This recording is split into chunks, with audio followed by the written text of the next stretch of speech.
अ, आजपासून आपण फिलिपी करारपत्र सुरू करत आहोत.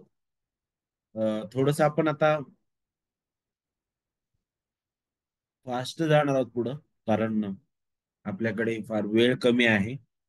म्हणून हा एक क्लास आणि आणखी एक क्लास, त्यामध्ये आपण फिलिपी करारपत्र जे आहे ते संपवण्याचा प्रयत्न करणार आहोत. आज विशेष करून फिलिपी करारपत्राची सुरुवात करत असताना त्याचा परिचय जो आहे तो आपण थोडक्यात पाहूया. नेहमीप्रमाणे ज्यावेळेस आपण प्रत्येक पुस्तकाचा अभ्यास करतो त्यावेळेस ते पुस्तक कोणी लिहिलं, कधी लिहिलं, कुठून लिहिलं, त्याचा उद्देश काय होता, नाही का. तर ह्या सर्व गोष्टी आपण पाहतो आणि त्याच्या गाभा काय आहे ते समजून घेण्याचा आपण प्रयत्न करतो. तर फिलिपी करारपत्राकडे आपण आपलं लक्ष केंद्रित करूया. तर सगळ्यात अगोदर हे जे पत्र आहे हे कोणी लिहिलेलं आहे आपल्या सगळ्यांच्या परिचित आहे, नाही का. कारण बायबलमध्ये सर्वात जास्त पत्र लिहिणारा जर कोणी आहे तर पौल आहे. आणि पौलाने त्या लिहिलेल्या पत्रांपैकी हे एक पत्र आहे. आणि ते पण जे तुरुंगातील पत्र आपण म्हणतो त्या तुरुंगातील पत्रांपैकी असणार हे एक पत्र आहे, फिलिपे करास पत्र. आणि आपल्याला पाहायला भेटतं वचन 1 मध्ये पाऊल अगदी स्पष्ट करतो की फिलिपे येथील अध्यक्ष व सर्व सेवक यांच्या बरोबर ख्रिस्त येशूच्या ठायी असणाऱ्या सर्व पवित्र जनांना येशू ख्रिस्ताचे दास पौल व तिमोथी यांच्याकडून. तर सगळ्यात अगोदर हे कुणाला लिहिण्यात आलं, तर ते आपल्याला वचन 1 सांगतं. फिलिपे येथील जे जे नेतृत्व करणारे आहेत आणि जे सर्व विश्वासणारे आहेत त्यांना हे पत्र लिहिण्यात आलेलं आहे. कोण लिहित आहे? पौल लिहित आहे. आणि मग आपण पुढे येतो. तर हे जे पत्र आहे ते कधी लिहिण्यात आलं? कधी लिहिण्यात आलं? तर आपल्याला शिकायला भेटतं की पौल जो आहे तो त्याच्या दुसऱ्या सुवार्थ प्रसार फेरी दरम्यान कलसई त्या भागामध्ये, फिलिपे त्या भागामध्ये गेला. तिथं मंडळीची सुरुवात झाली, मंडळी स्थापन झाली, नाही का. त्याच्यानंतर जवळजवळ 10 वर्षांनी, म्हणजे इसवी सन 62 मध्ये हे पत्र लिहिण्यात आलं, ज्यावेळी तो अ, तुरुंगात होता, नाही का, किंवा गृहकैदेत होता. आपण जर अध्याय 1 आणि वचन 13 वाचलं तर तिथे तुम्हाला पाऊल त्याचा उल्लेख करताना दिसेल, जिथं तो कैसराचा उल्लेख करतो, नाही का. कैसराच्या घरचे लोक सैनिकांचा उल्लेख करतो आणि माझी बंधनं असं तो बोलत आहे, नाही का. माझी बंधनं, कैसराची लोक, नाही का. तर हे आपल्याला अगदी स्पष्ट करणारे आहे की तो त्यांच्या आजूबाजूला आहे. ते पावलाच्या आजूबाजूला हे सर्व लोक सैनिक आहेत, त्यांच्या नजरकैदेत तो आहे. आणि अशा ठिकाणाहून तो हे पत्र लिहित आहे इसवी सन 62 मध्ये. याच्या मागचा उद्देश काय आहे? फिलिपे येथील लोकांना पत्र लिहिण्याचा उद्देश काय आहे? तर तो उद्देश आपल्याला अध्याय 4 वचन 16 ते 18 मध्ये पाहायला भेटल. अध्याय 4 वचन 16 पासून पुढे जर तुम्ही पाहिलं तर तिथं पॉल त्याचा उल्लेख करताना आपल्याला दिसतो, जिथे सांगितलंय, कारण मी थेसलोनिकात होतो तेव्हा देखील तुम्ही एकदाच नाही तर दोनदा माझी गरज भागवली. मी दानाची अपेक्षा करतो असे नाही, तर तुमच्या हिशोबी जमेची बाजू वाढावी अशी इच्छा धरतो. मला सर्व काय आहे व ते विपुल आहे. एपफ्रदीताच्या हाती तुम्ही जे पाठवले त्याने मी भरून गेलो आहे. तर दोन गोष्टी आपण पाहतो. ते म्हणजे एक तर या मंडळीने पौलाला अगोदरही मदत केली होती आणि आता तो बंधनात आहे, त्या तुरुंगात असताना सुद्धा ती मंडळी जी आहे फिलिप येथील पौलावर किती प्रेम करत आहे. त्यांनी त्यांचा एक प्रमुख मंडळीतील व्यक्ती त्याला पौलाकडे पाठविलं आणि काही मदत घेऊन पाठवली, पौलाला मदत करण्यासाठी पाठवलं. आणि आपल्याला पाहायला भेटतं की ह्या सर्व गोष्टी पावलाच्या समोर आहेत. पावलाचं हृदय जे आहे ते अगदी त्या धन्यवादाने भरलेलं आपल्याला दिसतं.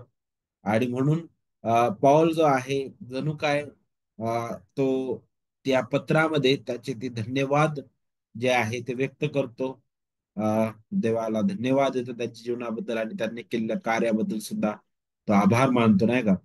आणि मग आता हे जे पत्र आहे फक्त धन्यवादापर्यंतच मर्यादित नाही. पावलाने ज्यावेळेस हे पत्र लिहिलेलं आहे तरी फक्त त्यांना धन्यवाद देण्यासाठीच नाही, कारण तुम्ही हे केलेलं आहे आणि म्हणून धन्यवाद तिथंच ते पत्र संपायला पाहिजे. पण आपण पाहतो की पॉल जो आहे फक्त धन्यवादाबद्दलच नाही तर अनेक महत्वाचे विषय जे आहे तो या ठिकाणी हाताळताना आपल्याला दिसतो. जस सगळ्यात अगोदर आपल्याला पाहायला भेटतं की पौल मंडळीचे आभार मानतो. पण पुढे जर आपण गेलो तर सगळ्यात अगोदर तो काय बोलत आहे बघा अध्याय 2 मध्ये. तो मंडळीला याच्याबद्दल सांगतो की एक प्रदीप जो आहे तो आजारी होता परंतु त्याला देवाने आरोग्य दिलेलं आहे. कारण मंडळीचं प्रीती पौलावर तर होतीच पण एपफ्रोदीतावर पण होती. कारण तो एक सेवक म्हणून होता. आणि आपल्याला पाहायला भेटतं की तो तिथे गेलेला आहे आणि जात असताना तो प्रवास काही सोपा नव्हता. आणि तो आजारी पडलेला आहे. तो इतका आजारी पडला की मरणाला टेकलेला होता. पौल म्हणतो नाही का. आणि ती बातमी कशी तरी करून फिलिप्पी येथील मंडळीकडे पोहोचली होती. आणि त्यामुळे हा एक प्रदीप जो आहे तो पण चिंतित होता की अरे मंडळी आता माझ्याबद्दल काय विचार करत आहे, ती चिंता करत असावी माझी. पौलाला पण तीच चिंता लागलेली होती. आणि मंडळी एक तर पावलाबद्दल पण चिंताक्रांत होते, आता एक प्रदीप बद्दल सुद्धा चिंताक्रांत झालेली होती. आणि पाऊल अध्याय 2 मध्ये ते हाताळतो बघा. अध्याय 2 जर तुम्ही पाहिला तर अध्याय 2 मध्ये तुम्हाला त्याबद्दल शिकायला भेटल. अध्याय 2 वचन 25 पासून पुढे आपण त्याबद्दल पाहू शकतो. जिथं एफ्रदीताबद्दल पाऊल बोलतो तो म्हणतो की तथापि माझा बंधू सहकारी व सहसैनिक आणि तुमचा जासूद व माझी गरज भागून सेवा करणारा हे प्रतीत याला तुमच्याकडे पाठवण्याचं अगत्य वाटलं, कारण तो आजारी आहे हे तुमच्याकडे आले असे त्याला समजल्यावरून त्याला तुम्हा सर्वांची हुरूर लागून तो चिंताक्रांत झाला. जे पौलाचं हृदय होतं तेच प्रथिताचं सुद्धा हृदय आपल्याला इथं पाहायला भेटतं. मंडळीबद्दल, ख्रिस्ताच्या मंडळीबद्दल, ख्रिस्ताच्या सेवेबद्दलच त्याचं प्रेम आपण इथं पाहतो नाही का. आणि म्हणूनच पॉल ते सुद्धा हाताळतो की तो बरा आहे. आणि पॉल त्याला त्यांच्याकडे पाठवितो. त्याच्याही पलीकडे आपण जातो तर आपल्याला हे शिकायला भेटतं. वचन अध्याय 2 आणि वचन 19 मध्ये विशेष करून पहा. तुमच्या संबंधीच्या गोष्टी ऐकून मलाही धीर यावा म्हणून तिमोथेला मी तुमच्याकडे लवकर पाठवून अशी मला प्रवेशूमध्ये आशा आहे. त्याने अगोदर एप्रिलला पाठवलं त्यांच्याकडे, या आशेने पाठवलं की तो लवकरच तिमोथेला सुद्धा त्यांच्याकडे पाठवणार आहे. आणि मग आपल्याला हे शिकायला भेटतं का बरं हे प्रदीप आणि तिमोथी जे आहे त्यांना फिलिप्पे येथील मंडळीकडे पौल पाठवत आहे. कारण मंडळीला ख्रिस्त केंद्रित आणि सुवार्थ केंद्रित जीवनाचं महत्व समजावं नाही का. कारण हे दोघ जण अगदी पौलाशी इतके समरूप झालेले होते की पौलाचं जीवन त्यांनी पाहिलं. त्या पौलाच्या जीवनामध्ये ख्रिस्ताशिवाय त्यांना काही आढळलेलं नाही. आणि त्या पावलावर पाऊल टाकून हे दोघही आपलं जीवन जगणारे होते. ख्रिस्ताची सुवार्थ गाजवणारे होते. ख्रिस्त केंद्रित त्यांचं जीवन होतं. आणि म्हणून त्यांचं त्या मंडळीमध्ये जाणं जणू काय ख्रिस्ताची साक्ष तिथं अगदी प्रखरतेने प्रकट करणं अशाच प्रमाणे होतं नाही का.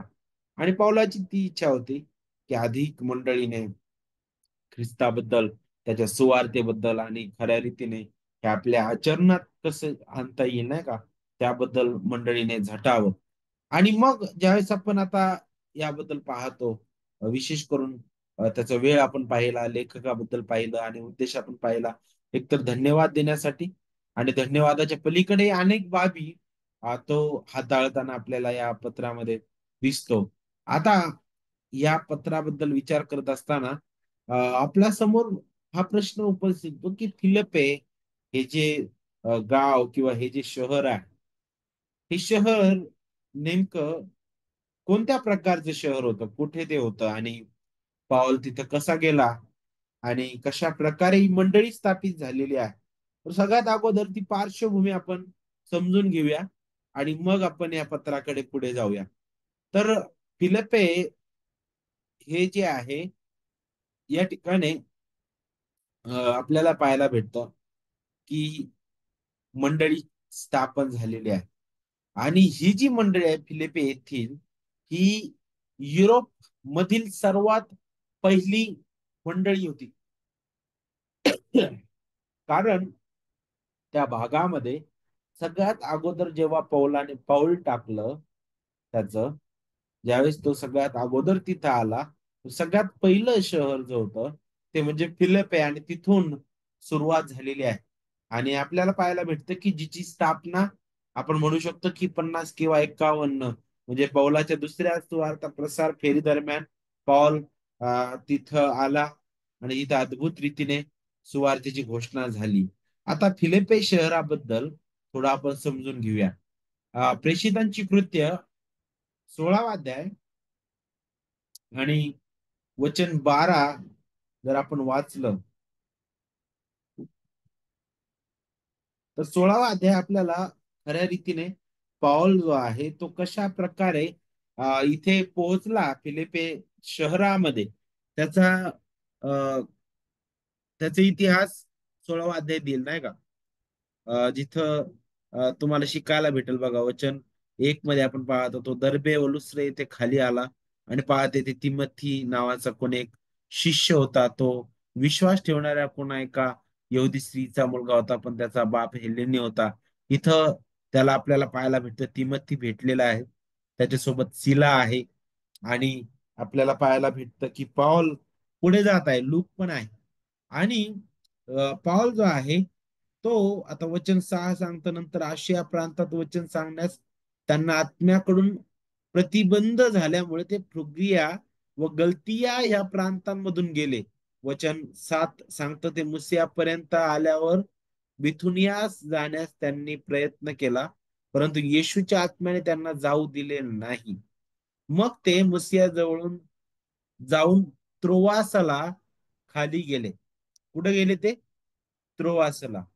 आणि त्या ठिकाणी गेल्यानंतर पाऊल जो आहे रात्री त्याला दृष्टांत झाला आणि तो दृष्टांत असा होता की मासिदुनियाचा नाही का, मासिदुनिया येथील एक व्यक्ती जो आहे त्याच्या स्वप्नात आला आणि तो म्हटला की आमच्या इकडे ये आणि आम्हाला तू सहाय्य कर. आणि हे देवाचंच बोलावणं आहे हे समजून पाऊल मासिदुनियासाठी जाण्यास निघाला आणि मासिदुनिया जाण्यास निघाल्यानंतर त्या भागातील मासिदुनियातील सगळ्यात पहिलं शहर जे होतं ते म्हणजे फिलिपे आणि तेथे पॉल आलेला आहे. फिलिपे हे मासिदुनिया भागातील एक शहर होतं पहिलं आणि आपल्याला पाहायला भेटतं की इथं रोमी लोकांची वसाहत होती. फिलिपे हे शहर विशेष करून सोन्याच्या खाणींसाठी आणि पाण्याच्या झऱ्यांसाठी प्रसिद्ध होतं आणि म्हणून याला सर्वात अगोदर फिलिपे नाव घेण्या अगोदर क्रेनाइट्स असे म्हणायचे. क्रेनाइट्स म्हणजे झरा किंवा फवारा असा त्याचा अर्थ होतो. आणि आपल्याला पाहायला भेटतं की कालांतराने नंतर त्या काळामध्ये ज्यावेळेस आपण पाहतो की नंतरच्या काळामध्ये याला फिलिपे हे नाव देण्यात आलेलं आहे आणि हे नाव पण अलेक्झांडर द ग्रेट यांचे जे वडील होते फिलिप याच्या नावावरून ते देण्यात आलेलं आहे.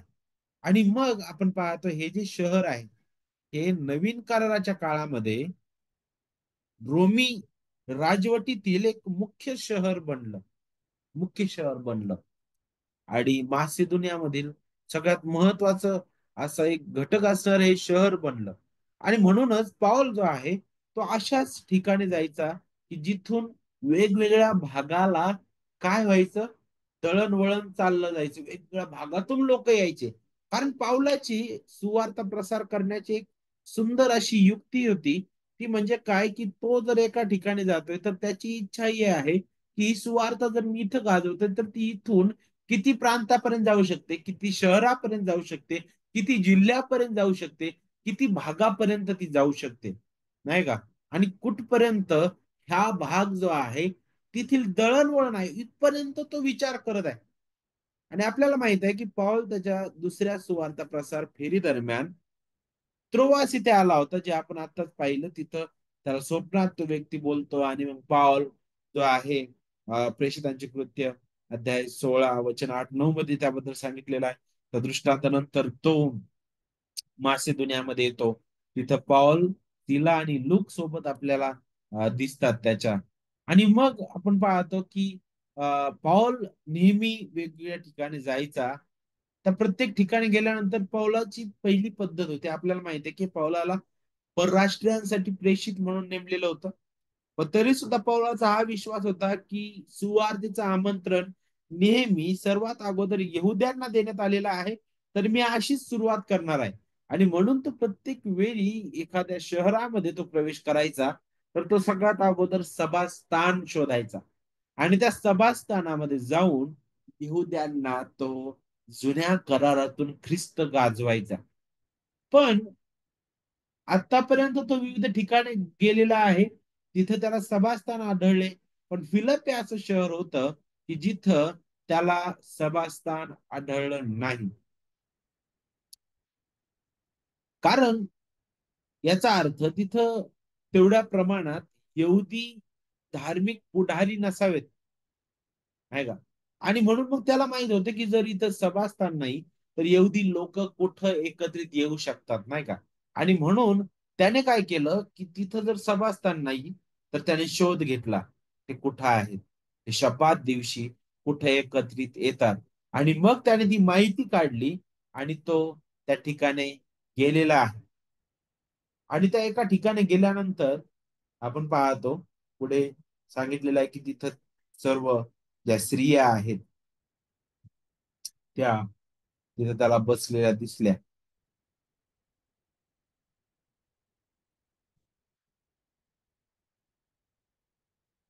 आणि मग वचन 13 आपल्याला सांगतं बघा, प्रेषितांची कृत्य 16-13.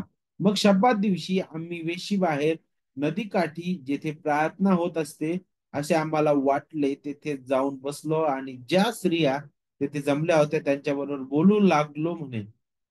आणि आपल्याला पाहायला भेटतं वचन 14 सांगतं, की तेथे लुदिया नावाची कोणी एक स्त्री होती. ती थोअतिरा नगराची असून जांभळी वस्त्रे विकत असे ती देवाची भक्ती करणारी होती. तिने आमचे भाषण ऐकले. तिचे अंतःकरण प्रभूने असे प्रफुल्लित केले, की पाऊलाच्या सांगण्याकडे तिने लक्ष दिले. किती अद्भुत आहे बघा. देव आकर्षित करतो त्याच्या सुवार्तेकडे. तिचं अंतःकरण इतकं प्रफुल्लित केलं म्हणे, की तिने पौलाच्या सांगण्याकडे लक्ष दिलं. इतक्या स्त्रियांमध्ये देव त्याच्या निवडलेल्या लोकांना, त्याच्या मेंढरांना, ख्रिस्त जो उत्तम मेंढपाळ त्याच्याकडे तो आकर्षित करतो पिता, नाही का? कारण त्याने आकर्षित केल्याशिवाय कोणी पुत्राकडे येऊ शकत नाही. स्वतः ख्रिस्त योहान आपल्याला पाहायला भेटतो, योहान मध्ये तो बोलतो, नाही का? आणि तशाच प्रकारे इथं आपल्याला शिकायला भेटत आहे. त्या प्रार्थना करत आहेत. पण पौल आणि त्याचे सहकर्मी तिथे गेले आणि त्यांनी त्यांना सुवार्थ सांगितली. तेव्हा त्यातील एक स्त्री, नाही का, लुद्या नावाची, जी थोअतिरा या नगराची राहणारी होती, नाही का, जांभळे वस्त्र विकणारी होती चांगली. ती व्यावसायिक होती, नाही का, घर राखणारी ती स्त्री होती. तिचं जीवन बदललेलं आपण इथे पाहतो, नाही का, ख्रिस्ताच्या सुवार्तेने तिचा ताबा घेतलेला आहे. देवाने तिला तिचा तिचं अंतःकरण प्रफुल्लित केलं. आणि त्या सुवार्तेद्वारे आपल्याला पाहायला भेटतं की तिचं जीवन बदललेलं आहे. आणि म्हणून ती म्हटले की तुम्ही काही दिवस माझ्याकडे येऊन राहा. आणि अशा प्रकारे पौल जो आहे त्याला त्या गावामध्ये राहण्यासाठी तिथं जागा मिळाली, नाही का, तिथं जवळच राहू तो शकला. आणि मग तिथून तो राहिल्यानंतर तो नेहमीप्रमाणे नगरात जायचा सुवार्ता गाजवण्यासाठी. आणि ज्यावेळेस तो रस्त्याने जायचा, तर तिथून जात असताना आपल्याला शिकायला भेटतं की तिथं एक गुलाम मुलगी होती, नाही का.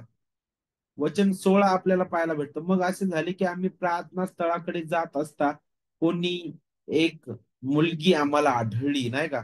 तर तर तो नेहमी प्रार्थना स्थळाकडे जायचा. त्याचा उद्देश एकच होता, ख्रिस्त गाजवणं, त्याची सुवार्ता गाजविणं, ख्रिस्ताला प्रगट करणं. आणि इथं काय होत आहे ते चाललेलं आहे. तो या मुलीबद्दल काही विचार करत नाहीये. तिला त्याने काही बोललेलं नाही किंवा काय, तोच आपल्या रस्त्याने चाललाय. पण त्याचं चालणं सुद्धा, त्याचं जाणं सुद्धा त्या मुलीला त्रासदायक वाटत होतं. का बरं? कारण तिच्यामध्ये अशुद्ध आत्मे होते सांगितलेलं, नाही का. आणि आपल्याला पाहायला भेटतं की तिच्या अंगात येत असं म्हणे, आणि ती दैव प्रश्न सांगून आपल्या धन्यांना पुष्कळ मिळकत करून देत असे. आणि ते जात होते, आणि त्यावेळेस ही गुलाम मुलगी जी आहे ती अशुद्धतेने पछाडलेली होती, जी दैव प्रश्न सांगून तिच्या धन्याला पुष्कळ मिळकत देत असायची. ती पाऊलाच्या मागे येऊन मोठ्याने म्हणायची, हे लोक परात्पर देवाचे दास आहेत. भूतांना कळालं बघा, भूतांना माहित आहे की हे कोण आहे. अशुद्ध आत्म्यांना सुद्धा माहित आहे की परात्पर देवाचे दास कोण आहेत. हे तुम्हाला तारणाचा मार्ग कळवतात, काय त्यांचा संदेश आहे हे अगदी त्यांना माहित आहे, नाही का. पण ते तो विश्वास ठेवू शकत नाही, ते ग्रहण करू शकत नाही. त्यांच्यासाठी ती नाही बातमी. तर देवाने मनुष्यासाठी, त्याच्या निवडलेल्या लोकांसाठी ती बातमी ठेवलेली आहे, जी त्यांना तारणारी आहे. अशुद्ध आत्मे खवळून उठतात. त्यांना माहित आहे ही सुवार्ता जी आहे ते आम्हाला आमची आमची आमची आमचा नाश दाखवणारी आहे. कारण परात्पर देव आम्ही पाहतो या सुवार्तेमध्ये. या सुवार्तेमध्ये तो गौरवी तारणारा प्रभू आम्ही पाहतो. या सुवार्तेमध्ये महान निर्माणकर्त्याला आम्ही पाहतो. आणि पहा, आमचा अंत तिथंच दिसतोय आम्हाला. तर तेच आपल्याला इथं पाहायला भेटतं. आणि ती मुलगी, तिच्या आतमध्ये जे अशुद्ध आत्मा किंवा जे काही होतं, ज्यामुळे ती अशा प्रकारे ओरडायची, पौलाने माग तिच्याकडे पाहिलं, त्याला वाईट वाटलं. आणि मग आपण पाहतो ख्रिस्ताच्या नावाने त्याने तिला धमकावलं, आणि ती मुलगी बरी झाली. बरं, ही कृत्य जे आहेत घडून येत आहे, आणि ही कृत्य जे आहेत अद्भुत रीतीने घडून येत आहेत. पहा, याच्या मागे सुद्धा देव कसा अद्भुत रीतीने त्याच्या सुवार्तेचं कार्य तो घडून आणत आहे. त्याचे राज्याची बांधणी तो करत आहे. इथून तुम्हाला अद्भुत रीतीने समजेल की देव जो आहे खरा दिग्दर्शक आहे. आणि तो त्याने जो चित्रपट आखलेला आहे ना, त्याने जे आखलेला आहे ना, ते तो सिद्धीस नेणार आहे. आणि मग हे कसं हळूवारपणे उलगडत चाललेलं आहे ते आपण पाहतो. पौलाने थांबायला पाहिजे, पौलाला वाईट वाटतंय, पौल त्या मुलीला धमकावतोय ख्रिस्ताच्या नावाने, ती मुलगी बरं होणं, याचा परिणाम काय होणार होता. तर याचा परिणाम झाला, त्या मालकाची मिळकत बंद झाली. आणि त्याने आपल्याला पाहायला भेटतं की पाऊल आणि सिला यांना फरफटत अधिकाऱ्यांपुढे नेलं. त्यांच्यावर त्याने आरोप केले, त्यांना फटके मारण्यात आले, कैदेत ठेवण्यात आलं. किती भयंकर हे सर्व काही चित्र दिसत आहे. जर आपण अशा ठिकाणी असतो तर आपण काय म्हटलं असतं बरं, काय विचार केला असता. पुष्कळ वेळा आपल्यासाठी फार गंभीर वाटलं असते, बाबा अरे का, मी तर सुवार्तेसाठी निघालोय, आणि इकडं पहा ती मुलगी बरी झालेली आहे, आणि मला आता इकडं फटके मिळत आहेत, मी आता घोड्यात पडलेलो आहे. नाही, पौल सिला त्यांची प्रतिक्रिया काय होती. ते त्या खोड्यात असताना सुद्धा रात्री प्रार्थना करत आहेत. ते देवाची उपकार स्तुती करत आहेत, देवाकडे प्रार्थना करत आहेत. आणि काय घडलं तिथं अद्भुत रीतीने, तिथं भूमिकंप घडलेला, भूमिकंप झालेला आहे.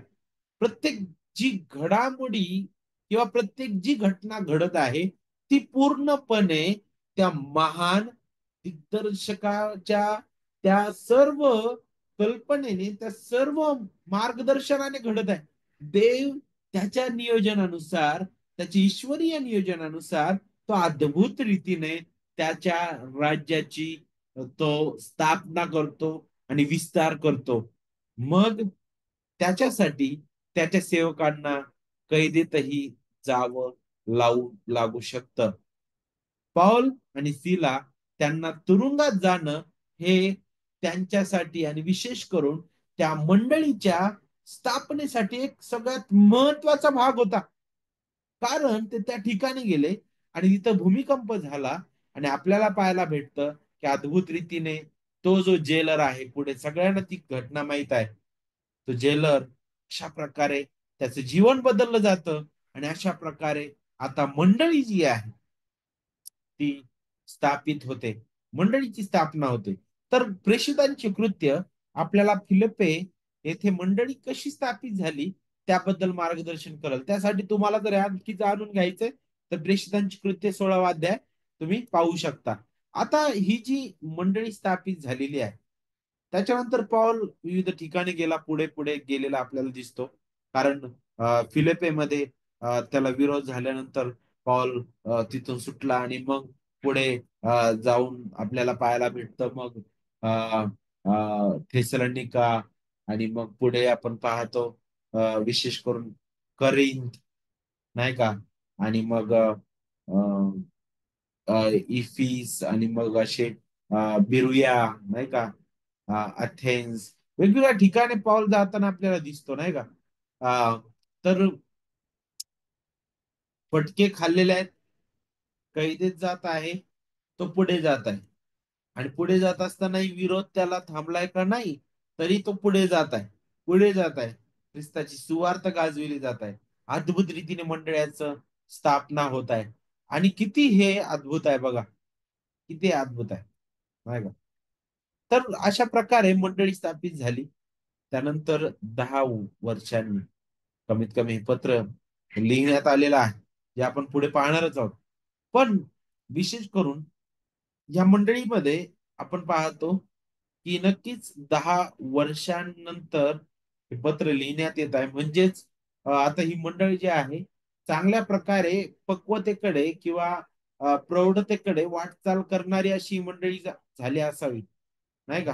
कारण सुरुवात करत असतानाच पॉल जो आहे इतर पत्रांपेक्षा फार वेगळी सुरुवात या पत्राची तो करतो. तो काय म्हणत आहे बघा, फिलिप्पे येथील सर्व अध्यक्ष व सर्व सेवक. म्हणजेच यातून आपण पाहू शकतो की मंडळीची जी नाही का, काय म्हणता येईल आपल्याला, आध्यात्मिक पातळी कुठपर्यंत आहे.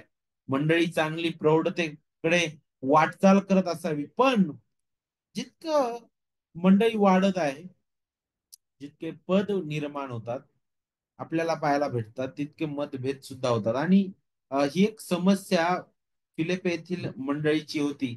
जर तुम्ही दुसरा अध्याय वाचला तर तिथं पॉल त्या समस्येबद्दल हाताळताना बोलतो. पॉल का बरं असं म्हणत आहे, वचन अध्याय 2 मध्ये आणि वचन 3 मध्ये पॉल म्हणतो की तट पाडण्याच्या अथवा पोकळ डौल मिरवण्याच्या बुद्धीने काहीही करू नका. नाही का? तर यातून आपण समजून घेऊ शकतो की त्या मंडळीमध्ये मतभेद होते. आता ज्यावेळेस आपण फिलिपिकरास पत्राबद्दल विचार करतो तर पहिले दोन जी वचनं आहेत त्याकडे आपण पाहूया. पहा वचन एक काय सांगतं. अध्याय 1 आणि वचन 1. फिलिप येथील सर्व अध्यक्ष व सर्व सेवक ह्यांच्या बरोबर ख्रिस्त येशूच्या ठायी असणाऱ्या सर्व पवित्र जनांना येशू ख्रिस्ताचे दास पॉल व तिमोथी ह्यांच्याकडून. आता वचन एक जर आपण पाहिलं तर आपल्याला पाहायला भेटल की इतर जे पत्र पाऊल लिहित आहे त्याची सुरुवात पावलाने फार वेगळ्या पद्धतीने केलेली आहे. आणि केवळ आपल्याला इथं पाहायला भेटतं की इतर पत्रांपेक्षा फिलिप्पी पत्र जे आहे त्याची सुरुवात पॉल वेगळ्या पद्धतीने करताना दिसत आहे. इथे पॉल कोणत्याही प्रकारे स्वतःच्या प्रेषित पदाची पुष्टी तो देत नाही की मी ख्रिस्ताच्या इच्छेने, देवाच्या इच्छेने झालेला मी ख्रिस्ताचा प्रेषित आहे, असं तो म्हणत नाही. तो त्याचं प्रेषित पद इथे तो दाखवण्याचा प्रयत्न करत नाही, कारण जसे त्याने इतर पत्रांमध्ये केलेला आहे. कारण त्याचं कारण होतं की त्या पत्रांमध्ये त्याचा उद्देश जो होता की त्या मंडळ्या ज्या आहेत त्या त्याच्या प्रेषितपणावर आक्षेप घेत होत्या, नाही का? पण ज्यावेळेस फिलिppe येथे तो लिहित आहे, तर इथं तो त्याच्या प्रेषित पदाबद्दल तो बोलत नाही. तर इथं तो म्हणतो की मी आणि ती मग तिथं म्हणतो की आम्ही ख्रिस्ताचे दास आहोत. दास अशा प्रकारे तो म्हणत आहे. आणि जणू काय यातून तो हे दाखवण्याचा प्रयत्न करत आहे. एक तर ही जी त्याची भाषा होती बोलण्याची.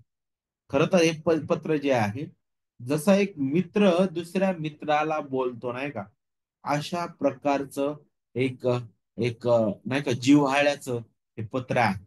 आणि तशाच प्रकारे पौल इथं भाषा वापरत आहे. फिलिppe येथील अध्यक्ष व सर्व सेवक यांच्याबरोबर ख्रिस्त येशूच्या ठायी असणाऱ्या सर्व पवित्र जनांना नाही का? तर यावरून आपण समजू शकतो की मंडळी जे आहे ते आता पक्वतेकडे आली होती चांगल्या आणि तिथं अधिकारी नेमण्यात आलेले होते जे आपण अगोदरच ऐकलेलं आहे. जवळजवळ आता 10 वर्ष झाले होते मंडळी स्थापित होऊन सुवार्ता प्रसारानंतर नाही का? आणि पाऊल आता पत्र लिहित आहे. तो म्हणतो की सर्व अध्यक्ष, एक अध्यक्ष नाही, सर्व अध्यक्ष नाही का? त्यालाच बिशप सुद्धा आपण म्हणतो.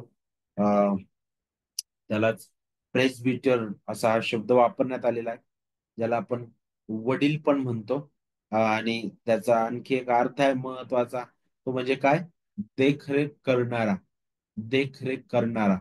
आणि पुढे काय सांगितलेलं आहे? सर्व सेवक, सेवक जो आहे. तर वडील आणि सेवक ही दोन पद आपल्याला मंडळांमध्ये सहजा पाहायला भेटतील. सुरुवातीच्या पहिल्या मंडळीमध्ये सुद्धा आपल्याला पाहायला भेटल आणि आताही विविध ठिकाणी तुम्हाला हे पाहायला भेटेल नाही का? एल्डर आणि डिकन्स. आणि हे दोन्ही पद जे आहेत मंडळीमध्ये अद्भुत रीतीने मंडळीतीलच काही लोकांना देव उभं करतो तशा प्रकारे मंडळीसाठी, मंडळीच्या कार कार नाही का मंडळीचा कारभार पाहण्यासाठी किंवा मंडळीची व्यवस्था लावण्यासाठी. जसं उदाहरणार्थ जर तुम्ही अ, प्रेषितांची कृत्य वाचलं तर तुम्हाला शिकायला भेटेल की जशी ती जी पहिली मंडळी आहे वाढत चालली नाही का? आणि जशी ती वाढत चालली कालांतराने काय व्हायला लागलं की ज्या विधवा आहेत त्यांची उपेक्षा व्हायला लागली नाही का? खाण्यापिण्यामुळे म्हणा किंवा काय कोणत्या ना कोणत्या गोष्टींमुळं. आणि मग ते ओरड करायला लागले आणि त्या काळामध्ये मग प्रेषित जे आहेत ते म्हटले की आम्ही वचनाची सेवा सोडून आणि प्रार्थना सोडून आम्ही या पंक्ती उठवत बसायच्या का? नाही. मग त्यांनी काय केलं? सेवकांची नेमणूक केली. तर सेवकांची जबाबदारी काय? सर्व मंडळीला जे आहे मंडळीची सर्व गोष्टींची अ, काळजी घेणं नाही का? फिजिकली सर्व गोष्टींची काळजी घेणं. आणि आणि वडिलांसाठी पण काय कोणत्या प्रकारे आपण म्हणू शकतो की आध्यात्मिक काळजी घेणं नाही का? की जो मंडळीसाठी प्रार्थना करतो, मंडळीला नेहमी ख्रिस्ताचं जे वचन आहे, जे हिरवंगार कुरण आहे, त्यासाठी तो कष्ट करतो आणि ते कुरण त्या मेंढरांपुढे आणतो. तो चारा देतो नाही का? देखरेख करतो. तो तो काय करू शकतो? सल्ला देतो नाही का? आणि ह्या सगळ्या गोष्टींमध्ये आपल्याला पाहायला भेटतं की वडिलांची कामं असतात नाही का? एक वडील नाहीये, तर सर्व म्हटलेलं आहे. तर एकापेक्षा अनेक वडील असू शकतात नाही का? तर एका व्यक्तीद्वारे नाही, कारण हे एक बाजूबाजूला असणारे साक्षीदार ते असतात. आणि म्हणून ह्या ज्या गोष्टी आहेत मंडळीची व्यवस्था लावणाऱ्या गोष्टी आहेत. आणि हे आपल्याला समजून घेणं गरजेचं आहे. तो म्हणत आहे की अध्यक्ष व सर्व सेवक ह्यांच्या बरोबर ख्रिस्त येशूच्या ठायी असणाऱ्या सर्व पवित्र जनांना. कुणाच्या ठायी? ख्रिस्त येशूच्या ठायी असणारे पवित्र जन. पौलाची शब्दप्रयोग पहा. पवित्र जन आहोत आपण, पण ख्रिस्ता विरहित नाहीये. ख्रिस्ताला सोडून नाहीये. ख्रिस्तापासून दूर होऊन नाहीये. तर ख्रिस्ता ठायी आपण आहोत म्हणून आपण पवित्र जन आहोत. कारण आपली निवड ही ख्रिस्ताला बाजूला ठेवून कधीच केली नाही. इफिसकारास पत्र अध्याय 1 आणि वचन 4 आपल्याला सांगतं की आपल्याला जगाच्या स्थापने अगोदर निवडलंय, पण कुणा ठाई? ख्रिस्ता ठाई निवडलेला आहे. आणि ज्यावेळेस पवित्र जन हा शब्द पाऊल वापरतो, तर याचा अर्थ काय आहे? मंडळी परिपूर्ण होते असा याचा अर्थ होत नाही. तर पवित्र जन म्हणजे ख्रिस्तामध्ये, ख्रिस्तासाठी, देवाच्या गौरवासाठी या जगातून वेगळे केलेले, ख्रिस्ताच्या अनमोल रक्ताने, मोलाने विकत घेतलेले, ख्रिस्तामध्ये निवडलेले, नाही का? पवित्र जन असा त्याचा अर्थ होतो. आणि मग पुढे तो काय म्हणतो, की जे पवित्र जन आहेत त्यांना येशू ख्रिस्ताचे दास पौल व तिमोथी यांच्याकडून. आता पौल इथं ज्यावेळेस बोलत आहे, तर तो किती सुंदर रीतीने शब्द वापरतो बघा. ख्रिस्त येशूचे दास, ख्रिस्त येशूचे दास. आज असं पुष्कळ वेळा ऐकायला भेटत नाही, नाही का? मी ख्रिस्त येशूचा दास आहे. हे म्हणण्यासाठी अनेकांना फार कठीण जातं. कारण आम्हाला त्या एका शब्दामध्ये गुंतण्याची फार आवड निर्माण झालेली असते. ते एका पदासाठी गुंतण्याची आपल्याला खूप आवड निर्माण झालेली असते. आणि म्हणून ख्रिस्ताचा दास काय, त्याचं मोल काय आहे, ते आपण कधीच समजून घेत नाही. ज्यावेळेस पौल म्हणतो, की मी येशू ख्रिस्ताचा दास आहे, मग त्याच्यामध्ये तो म्हणतो, की तिमोथी आणि मी दोघंही अगदी समान पातळीवर आम्ही आहोत, नाही का? आणि मग तो ज्यावेळेस दोघांची तुलना करत असताना तो म्हणतो, की आम्ही ख्रिस्त येशूचे दास आहोत. तर याचा अर्थ काय आहे? दास, इथं जो शब्द तो वापरत आहे ना, दास, तो डिओलॉस हा शब्द आहे. आणि याचा अर्थ म्हणजे गुलाम. आणि तुम्हाला माहिती आहे का, तो अशा गुलामाबद्दल पाऊल बोलत आहे इथं. अशा गुलामाबद्दल पाऊलाच्या हृदयात विचार चालू आहेत. ज्यावेळेस तो म्हणतो, की मी ख्रिस्त येशूचा दास आहे, मी आणि तिमोथी, त्यावेळेस त्याच्या हृदयात हे आहे, की पहा, मी स्वतःचा नाहीये. तो असा गुलाम आहे मी, की ज्याचा स्वतःचा कोणताच हक्क, अधिकार नाही. माझं सर्वस्व विकलं गेलेलं आहे. मी पूर्णपणे धन्याचा आहे. मी पूर्णपणे ख्रिस्ताचा आहे. मला पूर्णपणे त्या धन्याने विकत घेतलेलं आहे. आणि मी त्याच्या व्यतिरिक्त, त्याच्या इच्छेच्या बाहेर कधीच राहू शकणार नाही. कारण मी तर दरिद्री होतो. माझ्याकडे काहीच नव्हतं. परंतु मला त्या धन्याने विकत घेतलेला आहे. स्वतःचा हक्क, अधिकार आणि सर्वस्व विकला गेलेला म्हणजे दास. आणि पॉल म्हणतो, की मी तसा आहे. माझा अधिकार नाहीये, माझ्याकडे हक्क नाहीये, माझ्याकडे स्वतःच काहीच नाहीये. कारण मी त्याच्यासाठी पात्र नव्हतो. माझ्याकडे आता हक्क आहे, आता अधिकार आहे, आता माझ्याकडे किंमत आहे. पण ती किंमत, हक्क आणि अधिकार हा माझा नाही, तर ख्रिस्ताचा आहे.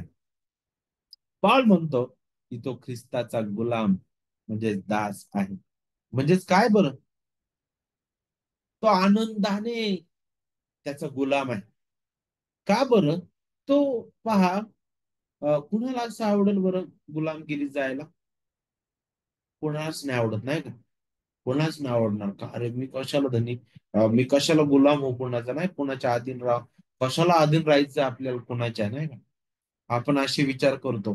पण पाऊल असा आहे बघा, तो म्हणतो, की मी ख्रिस्ताचा दास आहे. तो म्हणतो, की मला ख्रिस्ताचा गुलाम होण्यासाठी मला आवडतं. कारण ख्रिस्तामधील दास होणं, ख्रिस्तामधील ती गुलाम असणं, ते आपल्यासाठी कितीतरी महान मोलाची गोष्ट आहे.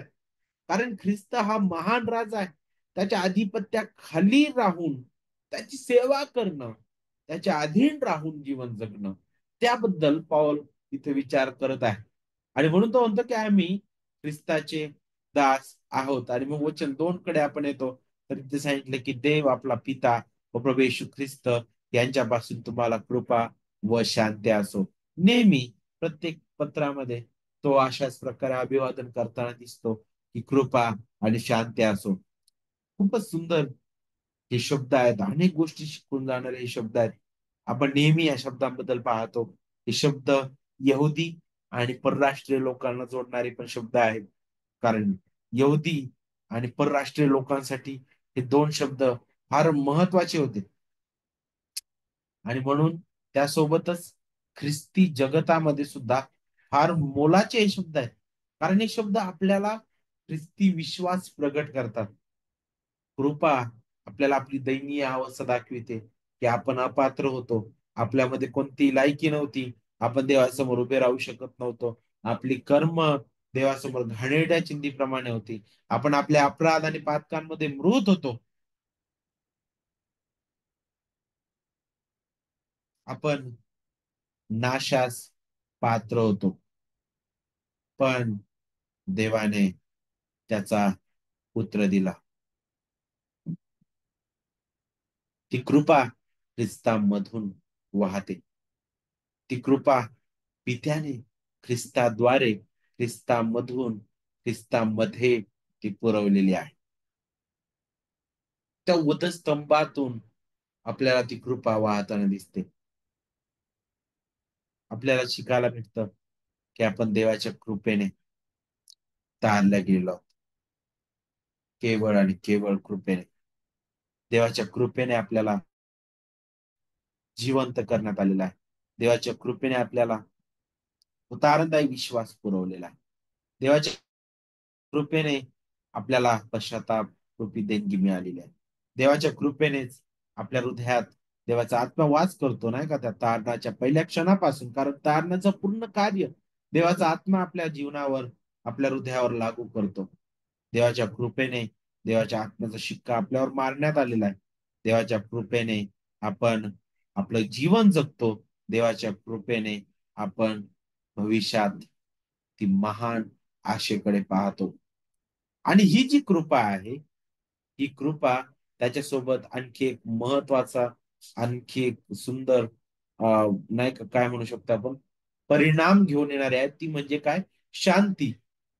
आणि ही शांती अद्भुत आहे. ख्रिस्त म्हणतो, जग देतं तशी शांती मी देत नाही. का बरं ख्रिस्त असं म्हणतो? कारण ख्रिस्त ज्या शांतीबद्दल बोलतो, ती शांती म्हणजे सगळं वादळ सुटल्यानंतर किंवा वादळ झाल्यानंतर शांत होतं, त्या निवांत झालेल्या शांतीप्रमाणे नाही. ती शांती म्हणजे युद्ध भयंकर चालू आहे, पूर्ण रणगाडे, सर्व आवाज आहे आणि अचानक सगळं स्तब्ध होतं. तशा प्रकारची शांती नाही. ही शांती म्हणजे भयंकर भूमिकंप उठलेला आहे आणि मग लगेच शांत होतं. अशा प्रकारची ही शांती नाही. तर ही शांती खुद्द महान निर्माण करता देव आणि पापी मानव त्यांच्या सोबत घडून आलेला महान समेट आहे. जो देवाच्या कृपेने ख्रिस्ताच्या परिपूर्ण कार्याद्वारे, ख्रिस्ताच्या परिपूर्ण कार्याद्वारे घडून आलेला जो अ, समेट आहे, त्याच्याबद्दल आठवण करून देतो. आणि म्हणूनच कृपा आणि शांती आपल्यासाठी किती मोलाची बाब आहे बघा. आणि ही कृपा आणि शांती आपण स्वतःहून कमवू शकत नाही. ही कृपा आणि शांती आपोआप नाही का येत नाही. तर ही कृपा आणि शांती देव आपला पिता व प्रभू येशू ख्रिस्त यांच्यापासून आहे. या कृपा आणि शांतीचा स्रोत कोण आहे? देवचं पिता आणि देवचं पुत्र. किती अद्भुत आहे बघा. आणि पॉल म्हणतो की ती कृपा आणि शांती तुम्हाला असो. कारण कृपा आणि शांतीमुळे आता देव आपला पिता आणि प्रभू येशू जो आहे तो आपला प्रभू आणि ख्रिस्त झालेला आहे. कृपा मंडळीला तिच्या भूतकाळीची आठवण करून देते, जे आपण अगोदरच शिकलेलो आहे नाही का. देवाने आपल्याला बाहेर काढला. आपण जे परके होतो आता देवाच्या जवळचे झाले. देवाच्या कृपेने ख्रिस्ताच्या वधस्तंभावरील परिपूर्ण अर्पणाद्वारे आपण तारल्या गेलेलो आहोत. देवासोबत आपला संबंध घडलेला आहे. आपण दत्तक घेण्यात आलेलो आहोत. किती अद्भुत हे कार्य आहे.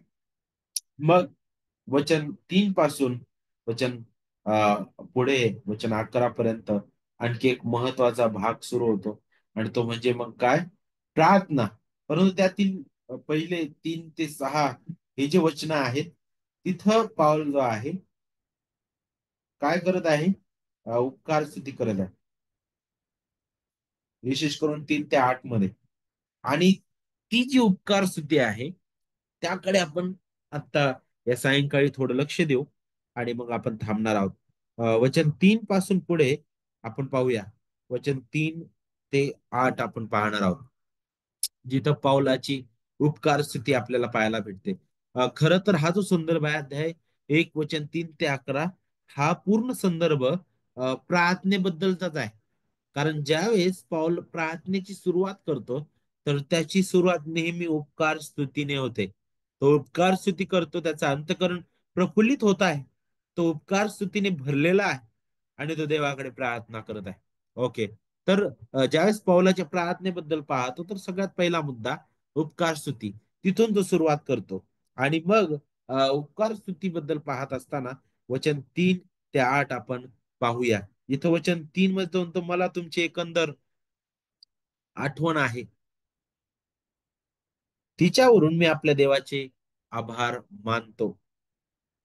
पहिल्या दिवसापासून आजपर्यंत सुवार्तेच्या प्रसारात जी तुमची सहभागिता तिच्यामुळे मी तसे करतो आणि तुम्हा सर्वांसाठी नेहमी प्रत्येक प्रार्थनेच्या वेळेस आनंदाने विनंती करतो.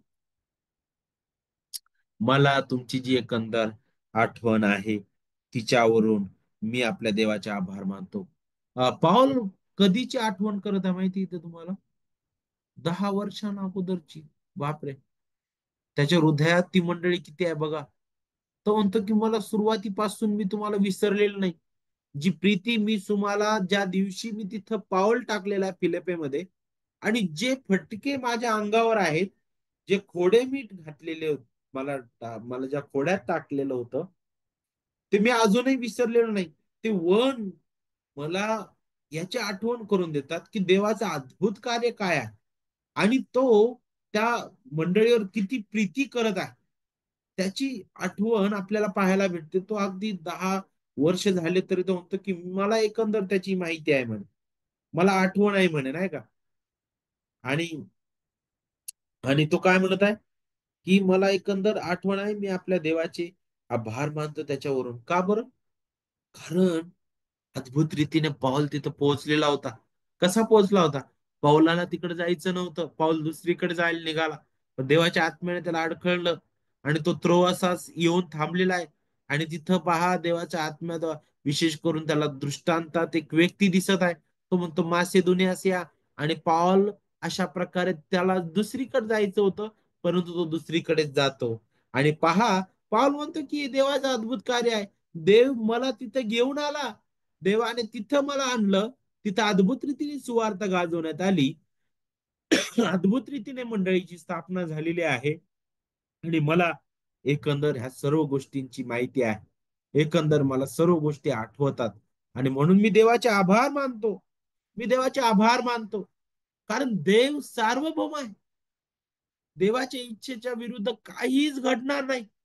माझ्या जीवनातील प्रत्येक प्रसंगावर तो महान आहे. कारण मी विचार केला, मी ह्या दिशेने जातो. अरे ह्या दिशेने गेल्यानंतर मला कितीतरी प्रकारे मी लोकांपर्यंत जाऊ शकेल, पण देवा नाही नाही तुला इकडे जायचंय. देव मला इकडे घेऊन आलेला आहे. इकडे घेऊन आला. इकडे अद्भुत रीतीने कार्य त्याने केलेलं आहे. सॉरी. आणि किती अद्भुत हे कार्य आहे बघा. देवाचं सुवार्थ प्रसार कार्यातील सार्वभौमत्व आपल्याला पाहायला भेटतं. पॉल नक्कीच आपल्या पायाने तिथे जात होता. पण पौलाला तिथे घेऊन जाणारा खुद्द देव होता. पौलाचे विचार पुष्कळदा वेगळ्या दिशेने जाण्याकडे होते, पण देव जिथं घेऊन जायचंय तिथंच तो घेऊन गेला. देवाचं सार्वभौमत्व आपल्याला पाहायला भेटतं. आणि विशेष करून देवाच्या सुवार्तेच्या कार्यामध्ये सुद्धा देवाचं वर्चस्व आपल्याला पाहायला भेटतं. देवाला जिथं त्याची सुवार्ता गाजवायची आहे, तिथं तो त्याच्या लोकांना घेऊन जातो. अद्भुत रीतीने त्यांना तो उप उपयोगात आणतो. पहिल्या मंडळीची आठवण करा. ख्रिस्ताने स्वर्गारोहण होण्या अगोदर सांगितलं होतं की जोपर्यंत पित्याने देव केलेली देणगी तुमच्याकडे येणार नाही, तोपर्यंत तुम्ही कुठेही जाऊ नका म्हणे. पण ज्या वेळेस पवित्र आत्मा तुमच्यावर येईल आणि तेव्हा तुम्हाला सामर्थ्य प्राप्त होईल, त्यावेळी तुम्ही यरुशलेमेत, शमरोनात, यहूदियात आणि पृथ्वीच्या शेवटापर्यंत माझे साक्षी व्हाल. पण काय घडलं? देवाचा आत्मा आला पेंटेकॉस्टच्या दिवशी. अद्भुत रीतीने मंडळी रोपण झालेली आहे आणि लोक यरुशलेमेतून बाहेर जायला तयार नाहीत. देवाने अद्भुत रीतीने तिथं छळ आणला. त्या छळाचा परिणाम काय झाला? मंडळीला तिथून पळावं लागलं. मंडळीतील लोक वेगवेगळ्या ठिकाणी पांगले आणि पहा, वेगवेगळ्या ठिकाणी गेल्यामुळे आणि त्या सर्व ठिकाणी ख्रिस्ताची सुवार्ता गाजवण्यात आली. आणि अशाच प्रकारे रोम, करिंथ, नाही का, किंवा किंवा अशी काही ठिकाण आहेत जिथं पाऊल सुद्धा गेला नव्हता अगोदर. पाऊलाला काही काही मंडळांची माहिती सुद्धा नव्हती. मला असं वाटतं कलसे, नाही का, अशापर्यंत सुद्धा कशी अद्भुत रीतीने सुवार्ता गाजविली जाते. हे देवाचं अद्भुत कार्य आहे. देवाचं अद्भुत कार्य, नाही का, त्याचं सामर्थ्य आहे. ते आपल्याला शिकायला भेटतं. आणि म्हणून पावलाला माहिती आहे, पाऊल म्हणतो की मला तुमची एकंदर आठवण आहे म्हणे. आणि म्हणून मी देवाचे आभार मानतो. देवाने फिलिप येथील मंडळीच्या जीवनात केलेलं कार्य जे आहे त्याच्याबद्दल पाऊल आठवतो आणि तो धन्यवाद करत आहे देवाचे. वचन 4-5 पहा. पहिल्या दिवसापासून आजपर्यंत सुवार्तेच्या प्रसारात जी तुमची सहभागिता, तिच्यामुळे मी तसे करतो आणि तुम्हा सर्वांसाठी नेहमी प्रत्येक प्रार्थनेच्या वेळेस आनंदाने विनंती करतो. तो फिलिप येथील मंडळीसाठी आनंदाने देवाचे आभार मानत आहे, विनंती करत आहे. त्याने केलेल्या प्रत्येक प्रार्थना त्या आनंदाने देवाच्या आभार प्रदर्शनासह सादर करण्यात आलेल्या आहेत. तो अगदी धन्यवादित हृदयाने भरलेला आहे. तो कुठे आहे माहितीये का? त्याचे हातपाय बंद आहेत. तो पुढे चालू शकत नाही, काहीच करू शकत नाही, कारण तो नजर कैदेत आहे. जिथून तो हलू शकत नाही. पण त्या ठिकाणाहून तो ख्रिस्तामधील आनंद घेत आहे. ख्रिस्ताच्या लोकांमधील आनंदामध्ये तो सहभागी होत आहे. तो म्हणतो की मी प्रभूचे आभार मानतो.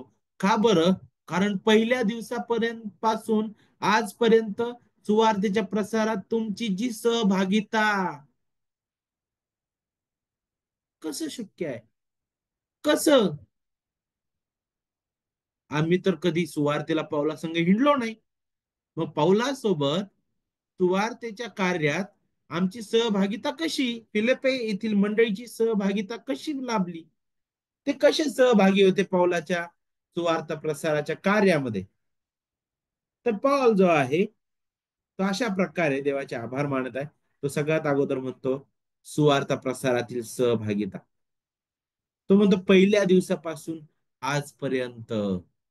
आजपर्यंत म्हणजे अगदी तो म्हणतो 10 वर्षां अगोदर, ज्या दिवशी मी पहिलं पाऊल तिथं टाकलं होतं आणि जिथं मी त्या नदीकाठी असणाऱ्या स्त्रियांना सुवार्ता गाजवली, जिथं ती पहिली बहीण बदललेली आहे, त्या दिवसापासून, त्या क्षणापासून तर आज मी तुरुंगात आहे, मी इथं बंदिवासात आहे. आज 10 वर्ष झालेले आहेत. पण मला माहित आहे की तुमची सुवार्ता प्रसारातील जी सहभागिता आहे, तिच्यामुळे मी देवाचे आभार मानतो. कसं? कोणत्या आधारे पावले म्हणत आहे? पहिल्या दिवशी कसं आणि मग आता कसं, हे दोन गोष्टी आपण इथे पाहूया. सगळ्यात अगोदर आपल्याला पाहायला भेटतं पहिल्या दिवसापासून पाऊल म्हणतो. प्रेषितांची कृत्य 16वा अध्याय जर आपण पाहिलं तर तिथं आपल्याला शिकायला भेटेल, विशेष करून प्रेषितांची कृत्य 16वा अध्याय आणि वचन 13 आपण पाहूया. मग शब्बात दिवशी आम्ही वेशीबाहेर नदीकाठी जेथे प्रार्थना होत असते असे आम्हाला वाटले, तेथे जाऊन बसलो आणि ज्या स्त्रिया तेथे जमल्या होत्या त्यांच्या बरोबर बोलू लागलो. हा पहिला दिवस आहे. तुम्हाला माहिती आहे का? ज्या दिवशी लुदियाचं जीवन बदललं, त्या दिवशी लुदियाने काय केलं? वचन 15 काय सांगते बघा. मग तिचा व तिच्या घराण्याचा बाप्तिस्मा झाल्यावर तिने अशी विनंती केली की मी प्रभूवर विश्वास ठेवणारे आहे, असे जर तुम्ही मानत आहात तर माझ्या घरी येऊन राहा. तिच्या आग्रहास्तव ती विनंती आम्हाला मान्य करावी लागली. तेव्हापासून आजपर्यंत काय झालेलं आहे? आता हे जे बोलणं आहे पावलाचं, ते बोलणं आपल्याला अध्याय 4 वचन 15 ते 18 याचं चित्र स्पष्ट करणार आहे. पाऊल काय म्हणत आहे सुरुवातीपासून तर आतापर्यंत. मग पाऊल कशाबद्दल बोलत आहे की आणि ते कसे पौलासोबत सुवार्तेच्या कार्यामध्ये सहभागी झाले, त्याचं सुंदर उदाहरण आपल्याला इथं पाहायला भेटेल अध्याय 4 वचन 15 ते 18 मध्ये, जिथं तो म्हणतो फिलिपेकरांनो तुम्हालाही ठाऊक आहे की सुवार्तेच्या प्रारंभी, इथं तो तेच म्हणत आहे. अगोदर आपण काय पाहिलं? वचन 4-5 मध्ये तो पहिल्या दिवसापासून आजपर्यंत म्हणत आहे. आणि इथं तेच भाषा तो वापरतो. तो म्हणतो सुवार्तेच्या प्रारंभी मी मासे दुनियाहून निघालो, तेव्हा तुमच्या वाचून दुसऱ्या कोणत्याही मंडळीने माझ्या बरोबर देण्या घेण्याचा व्यवहार केला नाही. कारण मी थेसलोनिकात होतो तेव्हा देखील तुम्ही एकदाच नाही तर दोनदा माझी गरज भागवली. पाहिलं? तो तिथून निघाला पुढं, पण फिलिppe येथील मंडळीची इतका जीव त्याच्यावर बसलेला होता, इतकी प्रीती ते पौलावर करत होते. पौल गाजवत होता, त्या सुवार्तेवर त्यांची प्रीती होती. पौला आम्ही कोणत्या ना कोणत्या माध्यमातून तुला आम्ही मदत करू, तू पुढे जा. आणि ही मंडळी नेहमी त्याच्या मागे होती. तो म्हणतो की मी थेसलोनिकामध्ये होतो तेव्हा देखील तुम्ही एकदाच नाही तर दोनदा माझी गरज भागवली. आणि तो म्हणतो की आता मला दानाची अपेक्षा आहे. अरे वाव, मी आता असं म्हटल्यानंतर तुम्ही परत मला द्याल, ह्या अपेक्षेने ह्या गोष्टी मी तुम्हाला सांगत नाही म्हणे. तर ही तुमच्या हिशोबी जमेची बाजू वाढावी अशी माझी इच्छा आहे म्हणे. कारण मला सर्व काही विपुल आहे म्हणे. आणि आता तो म्हणतो त्यावेळेस तुम्ही मदत केली ना, एकदा नाही दोनदा केलीस. पण आता पुन्हा तो म्हणत आहे, हे प्रदिताच्या हाती तुम्ही भरून जे काही पाठवलंय म्हणे, त्याने मी भरून गेलोय म्हणे. मी भरून गेलो नाही का?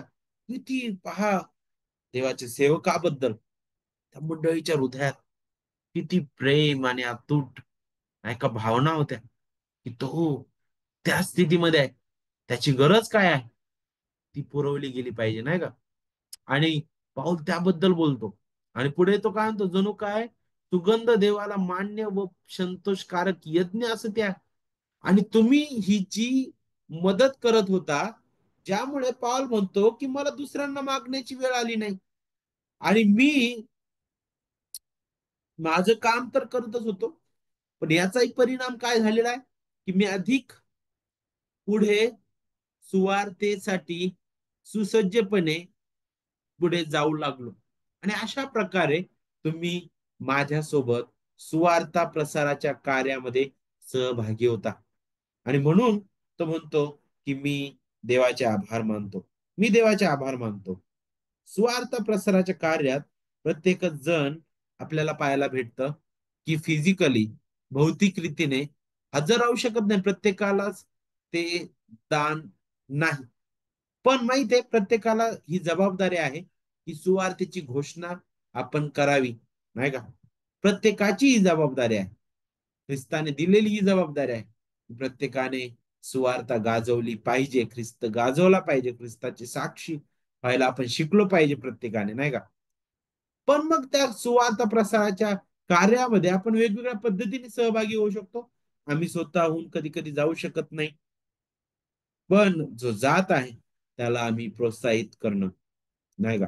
त्याला आम्ही प्रोत्साहित करणं हे आपलं कर्तव्य आहे. मग सुवार्थ प्रसाराच्या कार्यामध्ये सहभागी होणं म्हणजे काय बरं? ही सहभागिता जी आहे ती अशा प्रकारची नाही की बँक लुटली नाही का आणि ती लूट वाटून घ्या, तशासाठी असणारी सहभागिता ही नाही. तर ही सहभागिता सुवार्तेच्या कार्यातील आहे. सुवार्तेच्या कार्यातील आहे, जी पूर्णपणे देवाने जे कृपेचं कार्य आपल्यामध्ये आरंभलं आहे त्यातून प्रवाहित झाली पाहिजे, त्यातून प्रवाहित होणारी आहे. ही सहभागिता मंडळीत एकत्रित येणं त्याबद्दल आहे. ही सहभागिता एकमेकांना बोध करणं त्याबद्दल आहे. ही सहभागिता एकमेकांसाठी स्वतःला वाहून देणं त्याबद्दल आहे.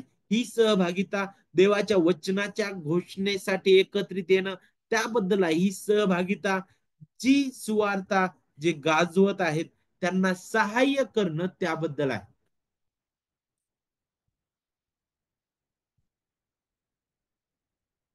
आणि मग पुढे वचन 4 आणि 5 झाल्यानंतर तो पुढे काय म्हणतो वचन 6 मध्ये पहा.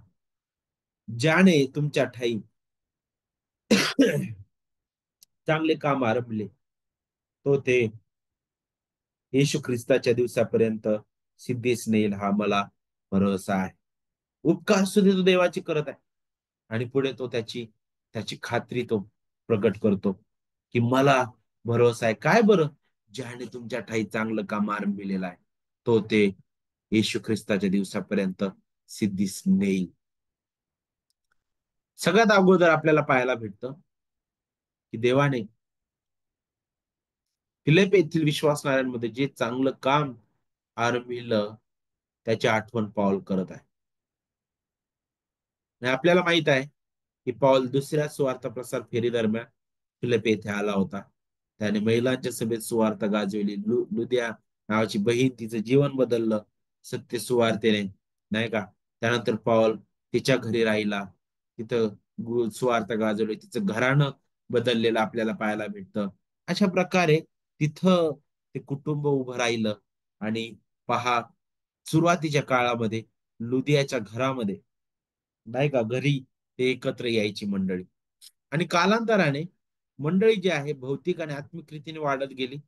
आणि मग हीच मंडळी पौलाच्या सेवेतील सर्वात मजबूत सहाय्य करणाऱ्या मंडळीतील एक अशी मंडळी झालेली आहे. कारण तुम्ही अध्याय 4 वचन 10 ते 20 मध्ये त्याबद्दल शिकला, नाही का? आत्ताच आपण वाचलेला आहे. मग हे वचन जे आहे, ज्यावेळेस पौल म्हणतो की ज्याने तुमच्या ठाई चांगलं काम आरंभिलेलं आहे तो येशू ख्रिस्ताच्या दिवसापर्यंत ते सिद्धीस नेईल. सगळ्यात अगोदर चांगलं काम आरंभिलेलं आहे. कुणी? कोण आहे आरंभणारा? सुरुवात कुणी केलेली आहे?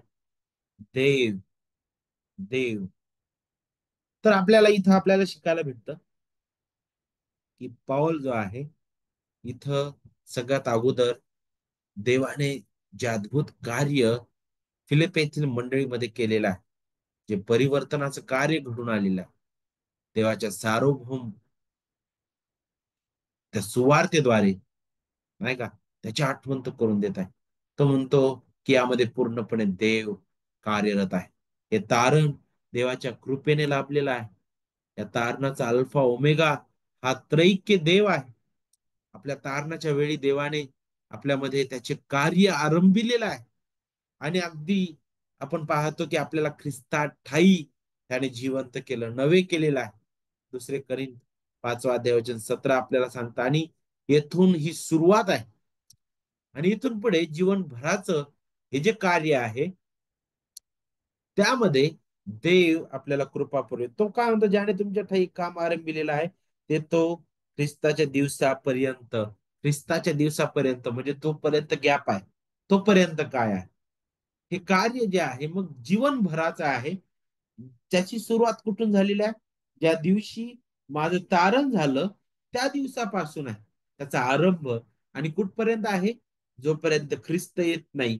जर मी तोपर्यंत जिवंत आहे तर तोपर्यंत, नाही तर माझ्या मृत्यूपर्यंत आपण म्हणू शकतो, नाही का?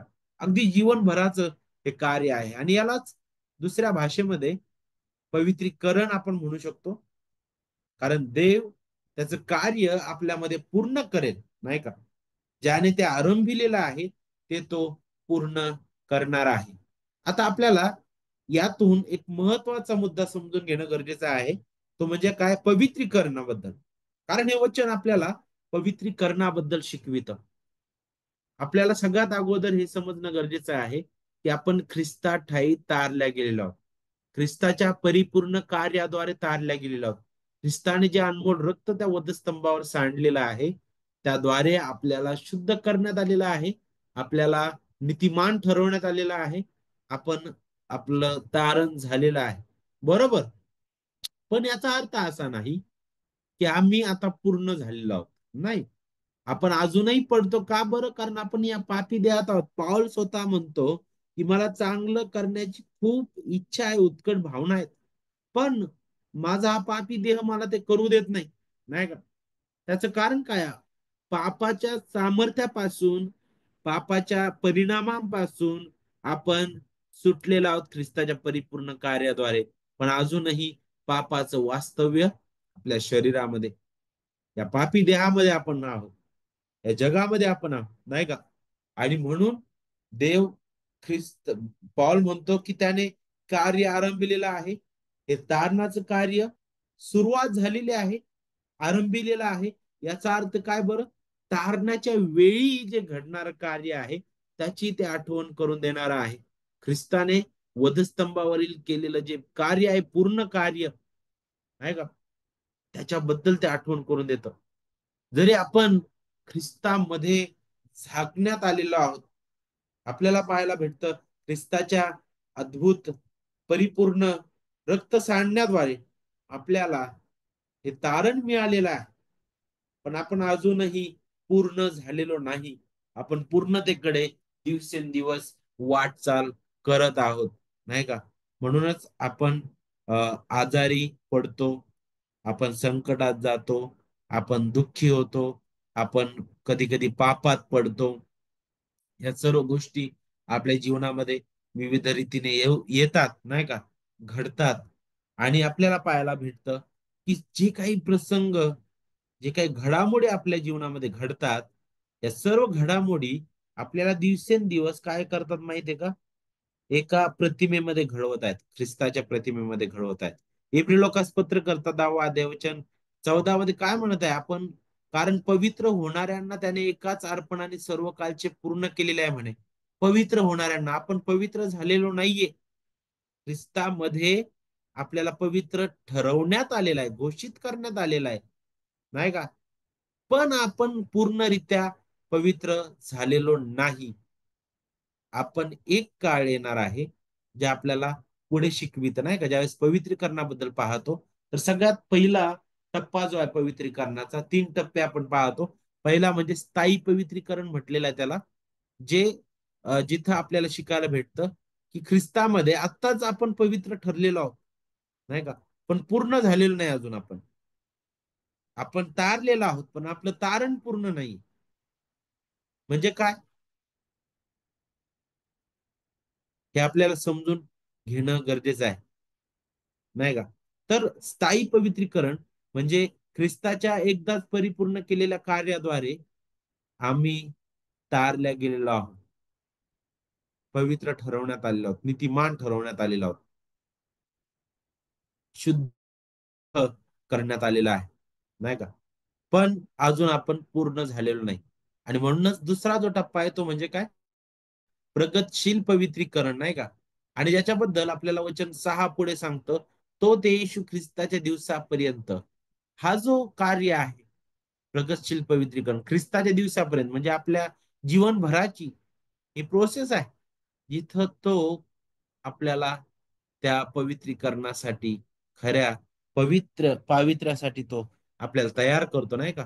हा दुसरा टप्पा आहे ज्यामध्ये देव, त्याने आपल्यामध्ये तारणाचं चांगलं कार्य आरंभिलेलं आहे. तो आपल्याला त्याच्या प्रतिमेत घडवण्यासाठी, नाही का, तो काय करत आहे?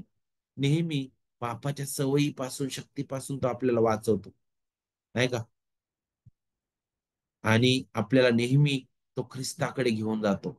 आपल्याला त्या वचनबद्ध ख्रिस्तीत्वाकडे, आध्यात्मिक नूतनीकरणाच्या त्या दैनंदिन प्रक्रियेतून आपण जाऊ लागतो. नाही का? आणि पहा, नेहमी आपण वचनाकडे जातो. देवाचा आत्मा मुख्य वकील आहे आपल्याला माहित आहे. आणि तो आपलं चरित्र घडवत नेतो नाही का. आणि जसे आपण प्रभूच्या वचनात वाढतो, जसे आपण या प्रसंगाला तोंड देत चालतो, जसे आपल्याला ख्रिस्ताचं वैभव, ख्रिस्ताचं गौरव त्याच्या वचनात दिसत चालतं. आणि जितके आपण प्रभूमध्ये मुळावलेले होत जातो, तितकं आपलं चरित्र घडत जातं. आणि एक दिवस असा येतो की जिथं ख्रिस्त येईल, त्यावेळी हा पापी देह आपल्याला पाहायला भेटतं, पूर्णपणे पालटला जाईल नाही का, जर आपण जिवंत असू तर. आणि आपल्याला गौरवी शरीर मिळणार आहे, ज्याच्यामध्ये पापाचा लवलेशही नसणार आहे. त्याच्यासाठी देव आपल्याला घडवतो. तर प्रगतशील पवित्रीकरण त्याच्याबद्दल आपल्याला आठवण करून देतो. तिसरा जो टप्पा आहे पवित्रीकरणाचा, तो म्हणजे अंतिम पवित्रीकरण नाही का. अंतिम पवित्रीकरण, ज्याला आपण गौरवीकरण पण म्हणतो, ज्याच्याबद्दल तुम्हाला वचन 6 पुढे सांगतं काय, तो ते येशू ख्रिस्ताच्या दिवसापर्यंत सिद्धीस नेईल, हा मला भरोसा आहे. देव तारणाचं जतन करणार आहे. देव तारणाचं जतन करत आहे. तुम्ही एकदा तारलात, सदा सर्व काळासाठी तारलेला आहात. हे आपल्याला समजणं गरजेचं आहे. ख्रिस्ताचा दिवस, ख्रिस्ताच्या दुसऱ्या आगमनाबद्दल, अगदी त्याच्या दुसऱ्या आगमनापर्यंत आपल्याला पाहायला भेटतो. त्याच्या दुसऱ्या आगमनाच्या वेळी अ, आपलं हे गौरवीकरण होणार आहे. पहिले थेसलोनिका पत्र 5 अध्याय वचन 23 आपल्याला सांगतं, शांतीचा देव स्वतः तुम्हाला परिपूर्णपणे पवित्र करो. आणि आपला प्रभू येशू ख्रिस्त याच्या आगमन समयी तुमचा आत्मा, जीव व शरीर ही निर्दोष अशी संपूर्णपणे राखली जाऊन पूर्ण आणि अंतिम पवित्रीकरण हा तिसरा टप्पा आहे. जिथं आपल्याला पाहायला भेटतं की आपल्या शरीर जे आहे पापाचा लवलेशही नसणार, आणि आपण शारीरिकरित्या, भौतिकरित्या सुद्धा पवित्र असे असू ख्रिस्ता समक्ष देत. आणि म्हणूनच ख्रिस्तासोबत आपण राज्य करू शकू. का बरं? कारण आता त्याच्यासाठी ख्रिस्ताने आपल्याला तयार केलेला आहे. देव आपल्याला तयार केलेला आहे. आणि अशाच प्रकारे देव आपल्याला घडवत आहे. म्हणूनच सुरुवातीपासून शेवटपर्यंत देव आपल्या तारणामध्ये कार्यरत आहे. सुरुवातीपासून तो असा कुशल कारागीर आहे, जो कधीही हार मानत नाही. नाही का, कधीच तो हार मानत नाही. प्रभूचं तारण, त्याच्या लोकांची त्याची गौरवशाली मुक्ती, जेव्हा येशू ख्रिस्त परत येईल नाही का, तेव्हा अगदी त्याच्या शिखरावर पोहोचेल. आणि तेव्हाच देव, ज्याने तुमच्यामध्ये चांगलं कामाची सुरुवात केलेली आहे, तो ते सिद्धीस नेणार आहे. किती अद्भुत आशाही आहे. ख्रिस्ता ठाई आपलं तारण सुरक्षित आहे. त्याने ती सुरुवात केलेली आहे आणि तो सिद्धीस नेणार आहे. आणि म्हणूनच फिलिppe पत्राची सुरुवात करत असताना मुद्दाम होऊन वचन 6 पर्यंत आपण घेतलेलं आहे. पुढच्या आठवडी आपण पूर्ण पुस्तक संपवणार आहोत. परंतु यातून आपल्याला हे समजून येईल की प्रभूचं कार्य किती महान आहे. आणि फिलिप येथील मंडळीबद्दल सुद्धा विचार करत असताना कशा प्रकारे पाऊलाला देव तिथं घेऊन गेला, आणि कशी सुवार्ता गाजवण्यात आली, आणि कशा प्रकारे ती मंडळी उभी झालेली आहे. आणि पहा, अद्भुत रीतीने त्या सुवार्तेचा प्रसार पुढे आणि पुढे जातो. आणि पावलाची उपकार स्तुती करणं, हे सुद्धा किती अद्भुत आहे बघा. त्याच्यामध्ये सुद्धा आपल्याला ख्रिस्त, त्याची महानता पाहायला भेटते. आपण प्रार्थना करूया. प्रभू, आम्ही तुझी थोरवी गातो.